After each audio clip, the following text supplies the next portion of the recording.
been a minute since we've read Magic Bites by Ilona Andrews. So, time to dive back into it.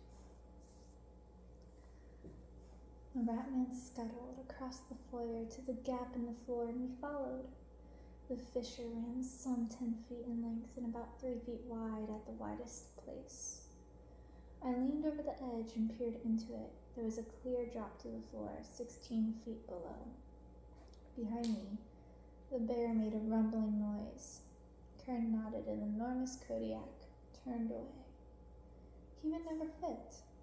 One by one, the shape changers dove into the gap until I alone stood by the edge. I sat on the filthy floor, swinging my legs into the hole, lowered myself, shortening the distance as much as I could, and dropped down. The hard shock of landing on the stone floor resonated into my feet and died. Nobody waited for me. The shape changers had departed. How nice. Ahead, a long tunnel, narrow and dark, offered a faint glow. Behind me, the remains of an underground garage stretched into the distance. I turned to the tunnel and trotted down, careful to leap over the concrete boulders littering the floor. The tunnel ended, opening into a large room, of which I could see very little since a gathering of furry, muscled backs blocked my view. The warm glow came from the torches thrust into the rungs in the wall. They burned with smokeless white fire that had to be magic. The ceiling rose impossibly high, decorated with plaster, molded into ornamental design. The floor may have been parquet at one point, some sort of banquet hall. A woman spoke, her voice harsh and laced with metal. "Welcome to the end of your journey, half-breed.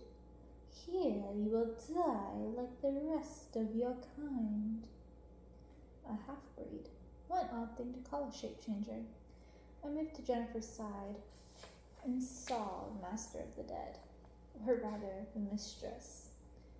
She stood in the center of the room, straight and rigid as a mast, wearing a flowing dress that started off white around her shoulders, transmuting into blue around her waist, darkening to a deeper purple, and finally blazing blood red at the hem. Her hair, long and glossy black, was knotted into a complex plait and tied with long, stringy twine. A cascade of small plastic beads hung from the twine. I looked closely. On second look, they probably weren't plastic. Few people made plastic beads in the shape of human finger bones. I felt no power emanating from her. No shadow, no hint, nothing, except her age. She felt older than Netera. "I am Olaf." "I am Olaf," she said, with the same gravity Greek gods must have used to introduce themselves to their mortal children. "The mistress of the dead, the favored concubine of Roland, the father of the people." "All right, then." "Care to repeat that?" Kern said. His voice was in deep snarl, but his diction was perfect. "I missed the part where I was supposed to be impressed." Olaf looked down on him. Not easy to do, considering he was nearly 2 feet taller than her. She may have been Roland's concubine, but it had cost her. Once probably beautiful, she looked worn out, like an old mannequin whose grimy paint had begun to peel. He had drained all of her vivacity, her spark, her humor.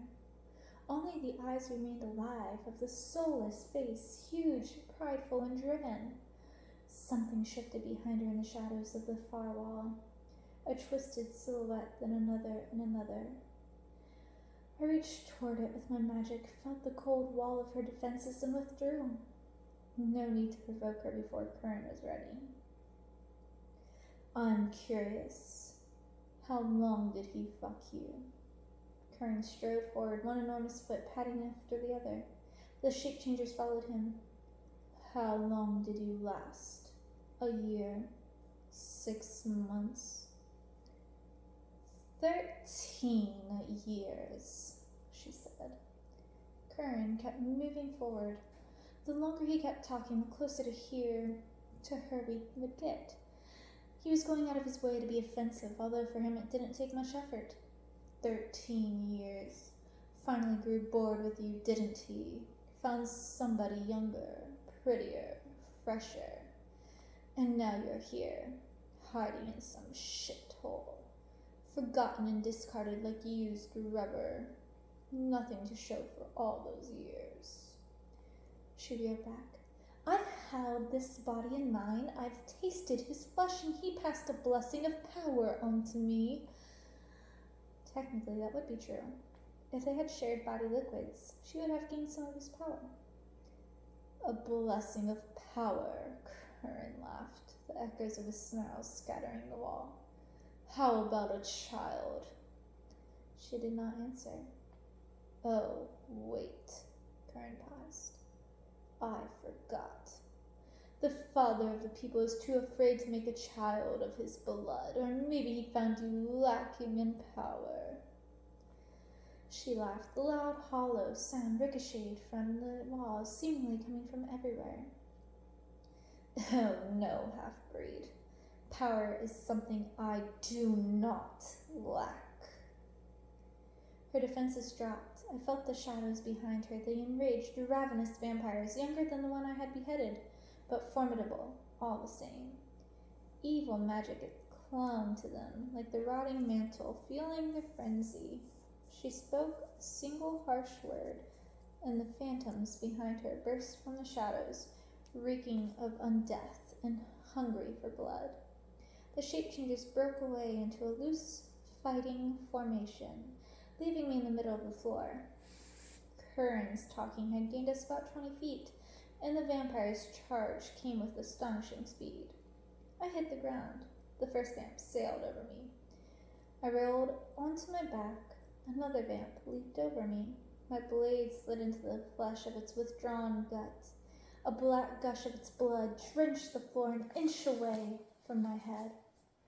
The vamp aimed for Curran, oblivious to the wound. The beast roared.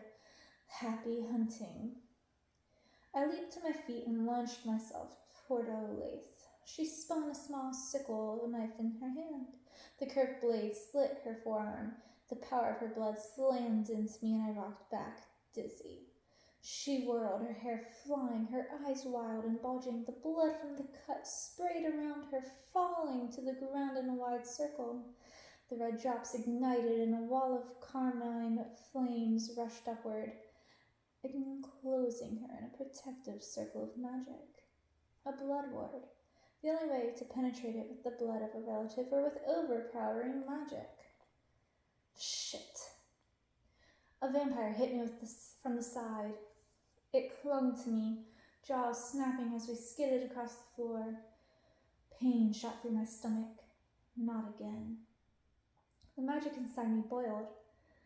I grabbed Slayer's blade with my hand, oblivious to the icy burn, and jammed it into the pale, dead eye. Slayer hissed, triumphant. The vamp crashed to the floor and thrashed, dying. I kicked myself free. Another monster rushed at me. I sidestepped, lunged, and grazed its neck with Slayer's tip. The vamp spun around and buried its claws in my thigh. I rammed my saber into its throat, severing the arteries and slicing through the bones of the neck. The vamp's mouth hung open, spewing blood. My kick hammered into its leg. The bone snapped with a crunch. The vamp dropped on its gut, flailing. I jerked my sword free and went looking for Olathe. Behind me, the last spark of the vamp's magic dissipating into thin air. Ooh, all this talk of blood has made me extremely thirsty. One moment, tiny one.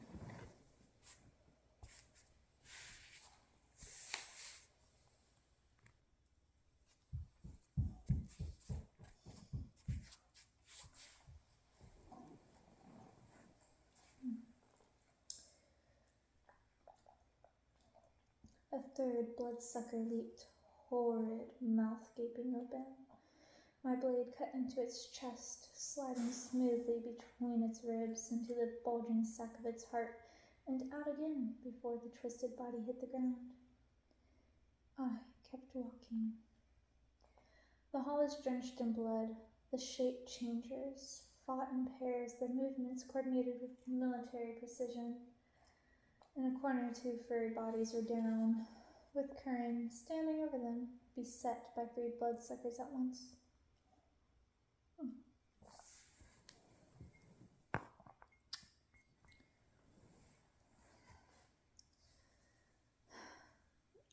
I saw Jennifer and someone spotted like a leopard, battling back to back, pressed by 4 vampires.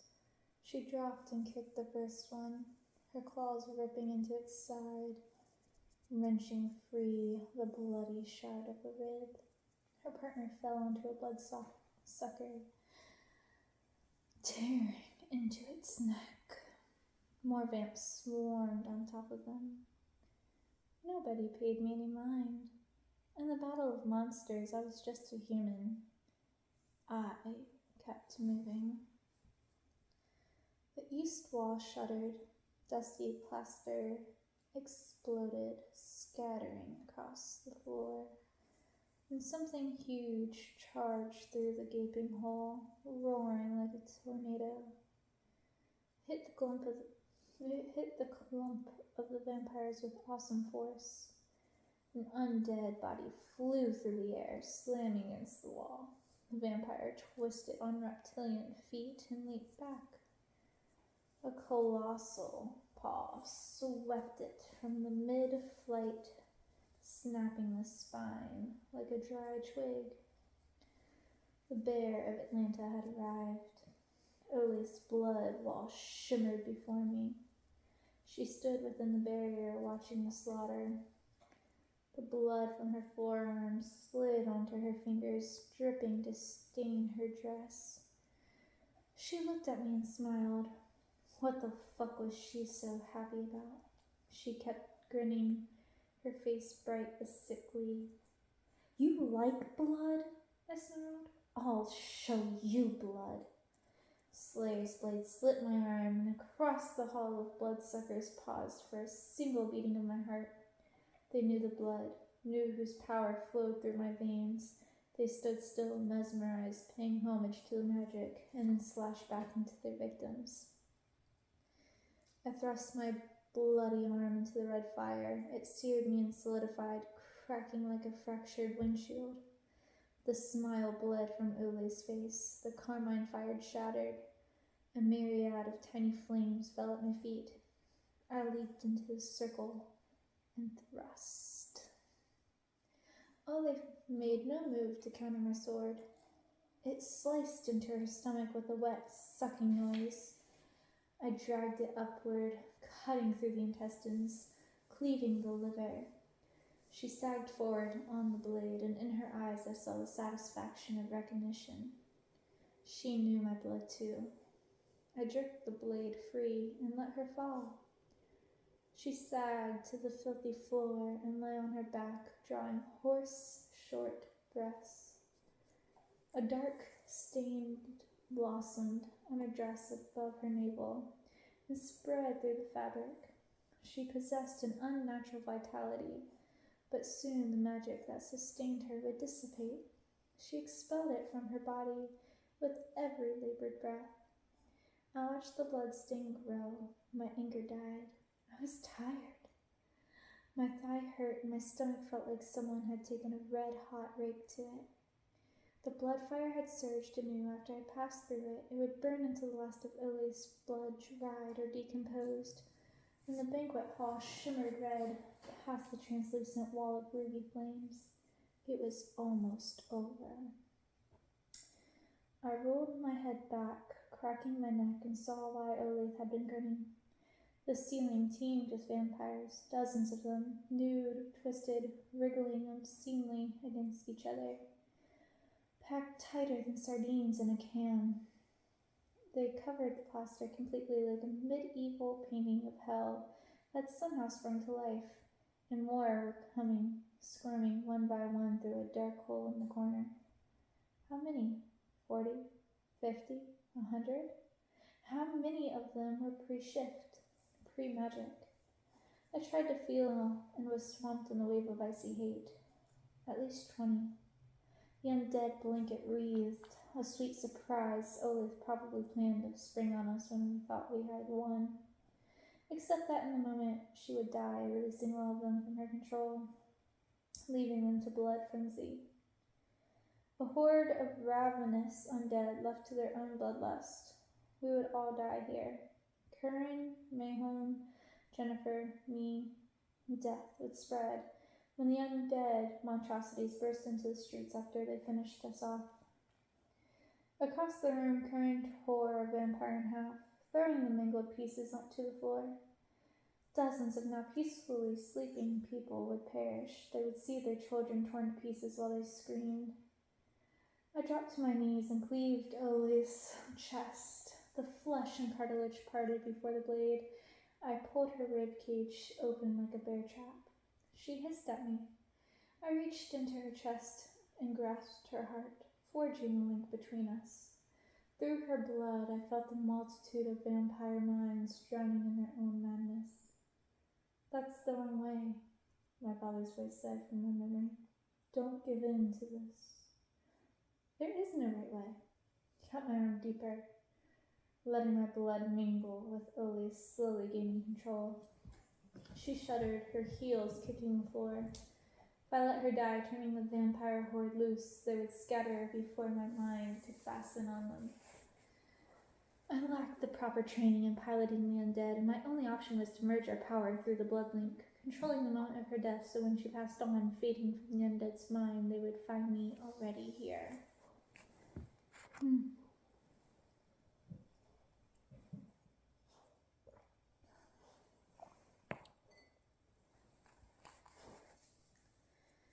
She knew what I was doing, her teeth bared in a feral grimace, but she didn't have the power to resist the blood link.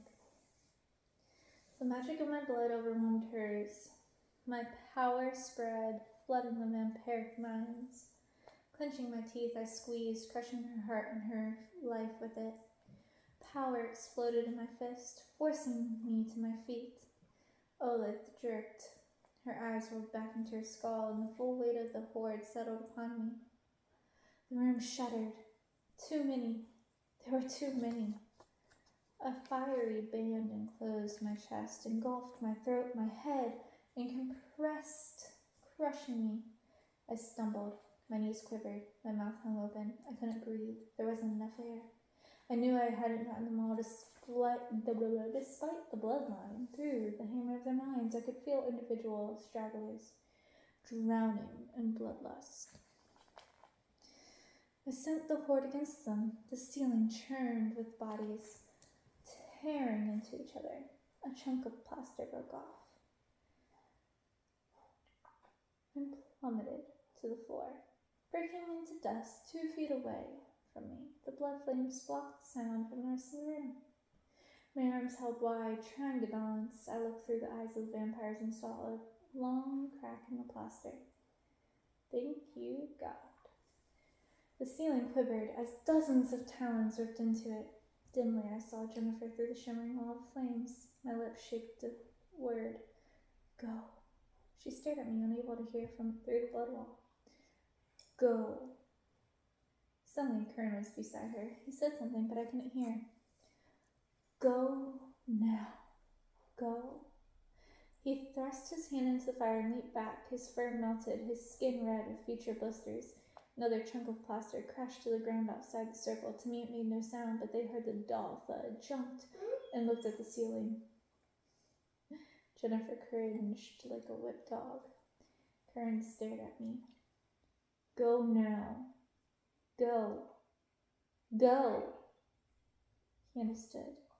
His clawed hand grasped Jennifer's shoulder and pushed her back. The she-wolf hesitated for a moment and ran.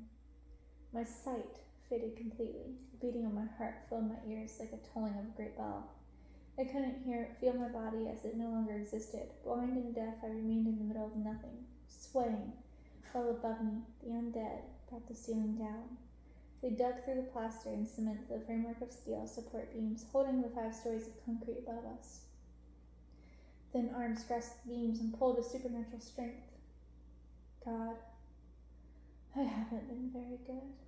Metal whined in protest. I could have tried harder. I could have been a better person. I stand before you now as I am. I make no excuses. The beams gave bending. Please, have mercy on me, Lord. In my mind's eye, I saw enormous beams breaking. I saw tons of plaster, cement, and steel falling down onto vampires, onto me, burying us beneath the rubble, sealing a tomb from which not even a vampire could get out. I felt their hate-filled, hungry minds vanishing one by one. Finally, I could let go. I released the awful burden, and the awareness left me. On to chapter 7. I agree, laying down sounds so nice. Friendship thing.